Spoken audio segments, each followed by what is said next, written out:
तुम वहां पर पहनकर क्या जा रहे हो।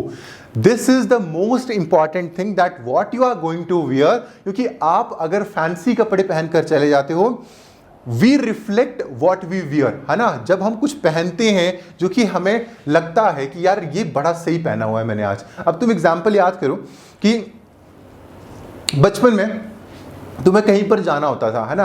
अब वहां पे ऐसा होता था कि अब हमारे घर पे तो इतने पैसे नहीं होते थे, तो अब क्या होता था, तुम भी रिलेट कर सकते हो, कोई ना कोई मे भी रिलेट कर जाएगा कि हमारी फैमिली कंडीशन इतनी बढ़िया नहीं थी। तो क्या होता था कि जब हमें मामा वगैरह घर जाना होता था या कहीं और जाना होता था, तो मम्मियाँ क्या करती थी, वो हमें ना स्कूल वाले जूते पहनने को दे देती थी कि तुम ना ब्लैक कलर के जूते पहन के चले जाओ, ठीक है।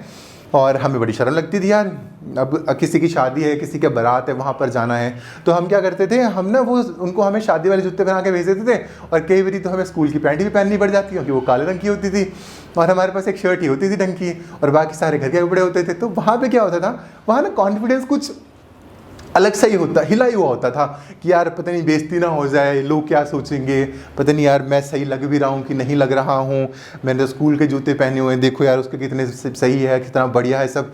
ये आप रिलेट करेंगे, ये आपके साथ भी होगा। लेकिन जब आपको नए कपड़े मिलते थे, अब आप सोचो कि आपने नया बिल्कुल सूट पहन रखा है, आपने बिल्कुल प्रॉपर आप खुद को आपने प्रिपेयर कर रखा है, और आप बिल्कुल आप प्रॉपरली आपने सूटिंग कर रखी है चीज़ें, और आप बिल्कुल रेडी हो, तो वहाँ पर आपका कॉन्फिडेंस का लेवल क्या होगा, राइट। आपका कॉन्फिडेंस तभी उठेगा अगर आपका अटायर बहुत बेहतरीन होगा।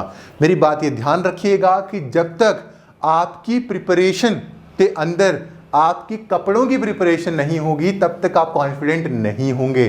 कॉन्फिडेंस आता है कपड़ों से, तुम्हारा अटायर बहुत बेहतरीन होना चाहिए।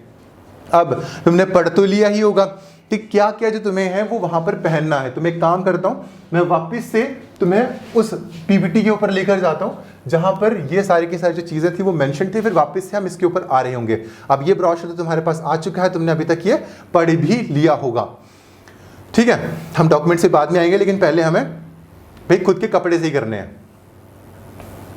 मैंने इस इंटरव्यू की बात आती है, बहुत सारे सवाल आते हैं कि सर पैट में क्या होगा, सर इंटरव्यू में क्या होगा, किस तरह से क्वेश्चंस पूछे जाएंगे और हम उनका किस तरह से जवाब देंगे, कौन कौन से डॉक्यूमेंट्स हैं जो मुझे अभी साथ में लेकर जाने हैं जिस समय मेरा जो कॉल लेटर है वो आने वाला है। तो ये सारी की सारी प्रॉब्लम्स और उनके मोस्ट रेलिवेंट सॉल्यूशंस हमने पैक कर दिए हैं आप बच्चों के लिए एमएनएस इंटरव्यू गाइड के अंदर, जहां पर आपको कंप्लीट आंसर्स मिलेंगे उन सारे के सारे क्वेश्चंस के जो कि आज तक पूछे गए हैं in your MNS examination. Overview मिलेगा पैट एग्जामिनेशन, किस तरह के क्वेश्चंस वहां पर पूछे जाते हैं, उन सारे के सारे सवालों के आंसर आपको किस तरह से करने हैं, जो कि मैं आपको बता रहा हूं एक फ्री ऑफ कॉस्ट वेबिनार में। आपको इस किताब के साथ फ्री ऑफ कॉस्ट मिलने वाला है, जस्ट 299 रुपीज। डिस्क्रिप्शन बॉक्स में जाओ, लिंक के ऊपर क्लिक करो और अभी उस बुक को परचेज कर लो, because that's the only book that you need for MNS interview preparation. Delay मत करना, क्योंकि अभी इसका प्राइस 299, ये लॉन्च प्राइस है, इसका जो प्राइस है वो 699 के आसपास पहुंच जाएगा।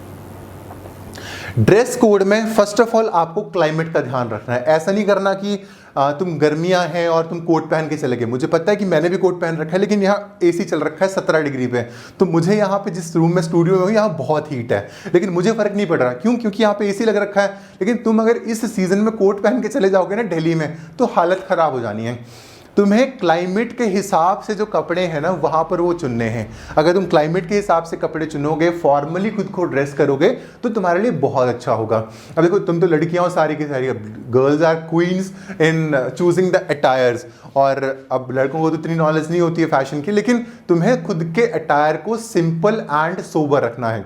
अगर आप खुद के अटायर को सिंपल एंड सोबर नहीं रखेंगे, तो वहाँ पर बहुत हाई चांसेस होंगे कि वो आपके जो आपका स्ट्रक्चर है उस हिसाब से, मतलब आप ये मान के चलिए जिस तरह का सीजन चल रहा है, अगर आप उस हिसाब से कपड़ों को नहीं पहन रहे होंगे और जिस तरह के आप दिख रहे होंगे वही आप रिफ्लेक्ट कर रहे होंगे, तो आप बहुत अच्छे तरीके से खुद को ड्रेसअप कीजिएगा।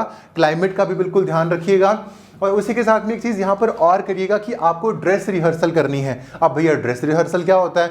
ड्रेस रिहर्सल ये होता है कि आपने 2 से 3 बार कुछ स्पेसिफिक जो कपड़े हैं वो पहनकर देख लेने हैं, कि आपको फिर ये डिसाइड कर लेना है कि भाई मुझे ये जो स्पेसिफिक कपड़े हैं वो मुझे यहाँ पर पहनकर जाने हैं। अगर आप ज्वेलरी को अवॉइड करेंगे, अगर आप रिंग्स को अवॉइड करेंगे तो बहुत बेहतरीन होगा। अगर आप नेल पेंट को भी अवॉइड करेंगे, लॉन्ग नेल एक्सटेंशंस को भी अगर आप अवॉइड करेंगे, बहुत सारों को बहुत दुख होगा कि हमने तो नेल्स करवाए थे, वो हमें कटवाने पड़ेंगे, कोई बात नहीं, कटवाने तो पड़ेंगे ही, अब क्या कर सकते हैं उसमें, लेकिन तुम्हें उन चीज़ों का ध्यान रखना है। उसी के साथ में तुम अपने तुम्हारा जो अटायर है वो कंप्लीटली नीट और प्रोफेशनल होना चाहिए। उसी के साथ में तुम ये वाला जो अटायर है यहाँ पे उसको भी कॉपी कर सकते हो, एग्जैक्ट सेम जो चीज़ें हैं वहाँ पर वो लिखी गई हैं। Dress code for MNS panel interview हमने यहाँ पे स्पेशली मेंशन किया हुआ है। Wear simple and classy white और light coloured shirts with black और नेवी ब्लू स्कर्ट्स और trousers, avoid flashy colours and logos at all cost. तुम्हें सिंपल अटायर पहनना है, ऐसे नहीं करना कि कोई टी शर्ट पहन लिया, कुछ वैसा पहन लिया जो कि बहुत फ्लैशी है। अगर वो बहुत फ्लैशी होगा वो तुम्हारे जो डिसेंट नेचर है, जो प्रोफेशनलिज्म है, उसको वहां पर वो बिल्कुल भी नहीं दिखा रहा होगा। मैंने तो तुम्हें इनिशियल में ही कहा था कि जब हम किसी एक स्पेसिफिक पोस्ट के लिए जा रहे होते हैं, हमें उस हिसाब से ही खुद के अटायर को एडजस्ट करना होता है कि हम उस जैसे लगें। अगर हम उस जैसे नहीं लगेंगे तब हमारी जो सिलेक्शन है वो बहुत मुश्किल हो जाएगी। उसी के साथ में एक बात का और भी ध्यान रखिएगा, हम उन लोगों की तरफ अट्रैक्ट होते हैं जो कि हमारी तरह होते हैं। तो अगर आप अच्छे से, अब देखिए ना, वहाँ पे आर्मी ऑफिसर्स बैठे हुए होंगे, साइकोलॉजिस्ट बैठा होगा, ये सब लोग वहाँ पे बैठे हुए होंगे, तो वो लोग कौन हैं? वो हाई क्लास के लोग हैं, वो इंडियन आर्मी के अंदर कितने टाइम से काम कर रहे हैं, they are well disciplined, well, मतलब बहुत अच्छे लोग हैं।